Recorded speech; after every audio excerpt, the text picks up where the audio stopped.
Well, everybody, we are once again talking about the bearded menace of a violator of his own children's consent all the time, as he said, menace that is Matt Walsh. You see, Matt Walsh really went mega viral after he put out this big documentary movie called What is a Woman?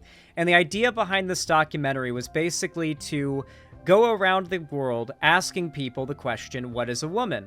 And the idea was they would all give, like, very similar answers of, like, a woman is someone who has a vagina. So, you know, like, very basic, like, you know, elementary school classroom answers, right? Like, he even went to, like, African tribes and to ask them and whatnot. Now, here's the thing, though. We actually all knew this movie was coming because a bunch of trans people had come forward before the movie's release and before it was even announced, talking about how they've been reached out to by a shady organization claiming to be a pro-trans documentarian agency that was trying to get an appearance in an interview from them to talk about being trans. But upon doing further research, they were able to find out that it was Matt Walsh's institution doing it, and they were having some woman secretary reach out and trying to hide that this was Matt Walsh and that Matt Walsh had anything to do with it.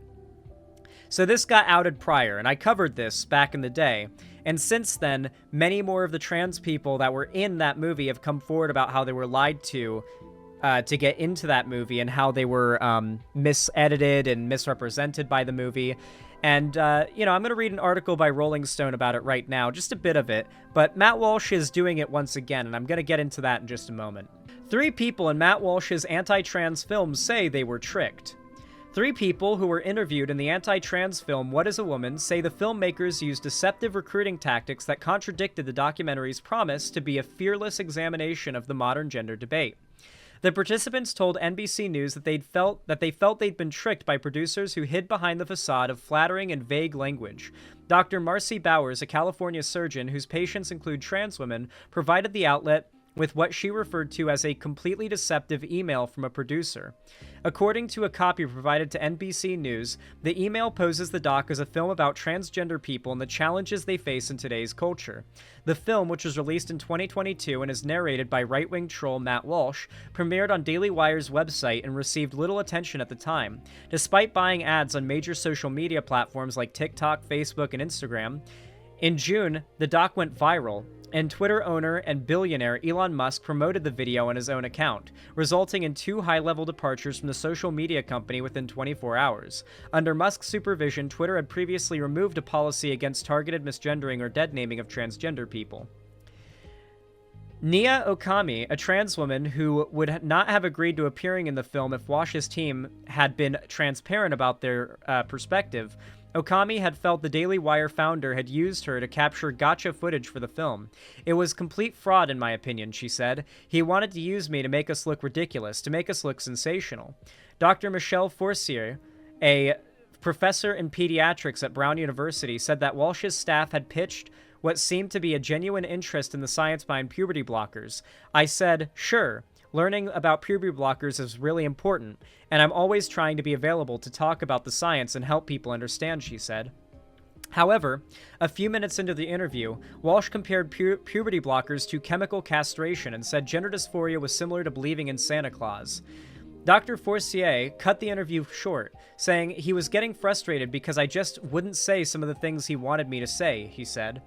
In February 2022, trans activist Eli Ehrlich exposed how the Daily Wire used deceptive tactics to attempt to recruit trans people, including her, into participating in What is a Woman. Walsh's production team used pseudonyms and had created a shield organization titled the Gender Unity Project to mask the project's association with the right-wing website. Ehrlich previously told Rolling Stone that anti-trans influencer Robbie Starbuck had recently tried to recruit her for another doc-style video titled It Takes a Village. A person named Morgan Kay reached out to me, Ehrlich said. I'm still dealing with backlash from exposing Matt Walsh, and so I'm pretty skeptical about documentaries, but that won't even tell me who the producer is. Emails provided to Rolling Stone by Ehrlich showed a request from a woman named Morgan Kelly, who, quote-unquote, We want to present the real story of the battles trans youth face and the activism surrounding it. We also touch on the drag issue and how schools are adapting to demands for more inclusion, Kelly wrote in an email. While Dr. Bowers said that she doesn't necessarily regret the interview with Walsh, she emphasized the lack of education increases misunderstanding of the trans community. Quote, he edited it in a way that wasn't fair, so it doesn't leave people with any sort of knowledge or education, she told NBC News. It just heightens their fears of trans people, to his and his viewers' loss. So this has been a pattern for Matt Walsh for a while. This is by no means anything new, right? Like, Matt Walsh has been doing this for quite some time, but he is back on it. And a few tweets have come out, talking about Matt Walsh's newest grifty troll that he's doing, and this is at schools. Let's take a look. Matt Walsh is speaking at my school, and they're advertising him as an LGBTQIA+ author. Presumably this is to attract queer students to the event that they can record and make fun of. Disgusting. That is the goal. It's to attract LGBT kids to the event that they can record for a video. Here is a post they've made. On the official school's website, UK-UAF, free event on October 17th. You won't want to miss it. Come here from LGBTQIA+ author and independent filmmaker Matt Walsh and ask him your questions. Link in bio. And here's the very shoddily put together banner they made. Come here from LGBTQIA+ author Matt Walsh for free.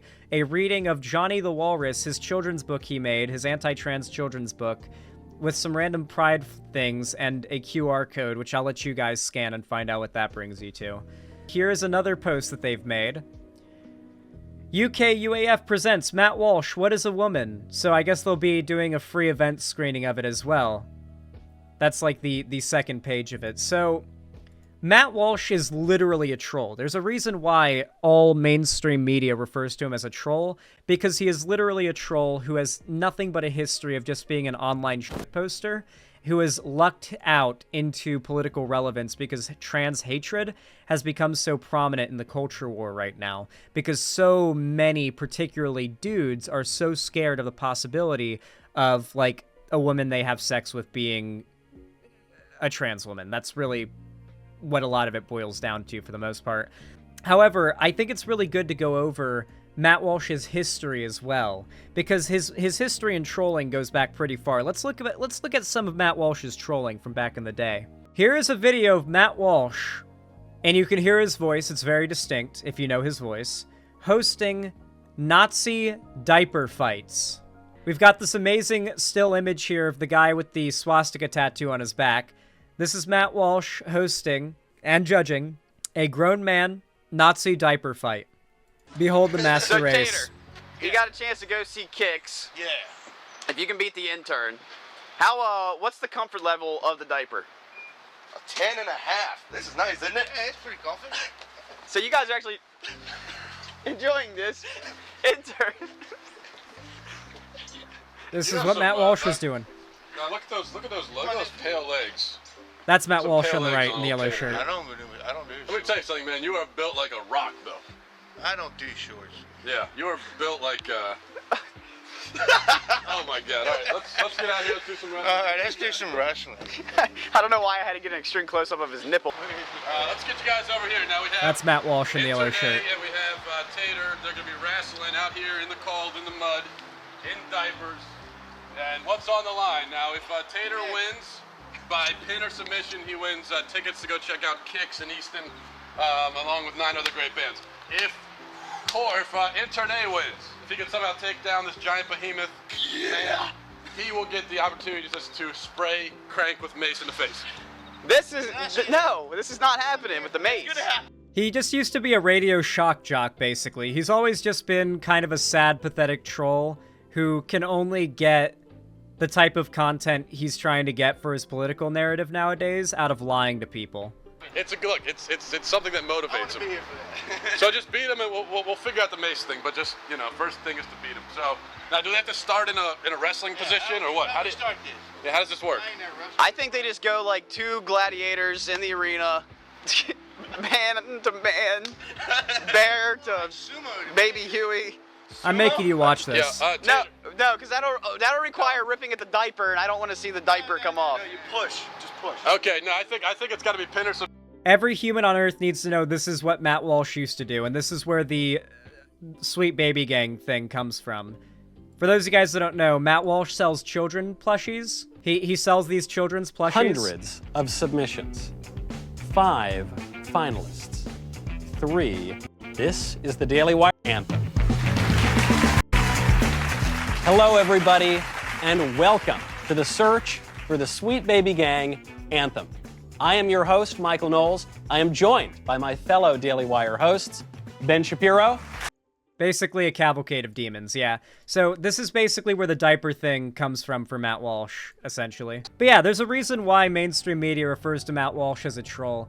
He isn't someone that should be taken seriously, but sadly, due to the amount of influence he's lucked himself into, he is taken quite seriously. We've gotten to the point where internet trolls are quite significant voices within our politics nowadays, and that's just something that the left needs to know how to deal with. Internet trolls actually have a strong political pull now.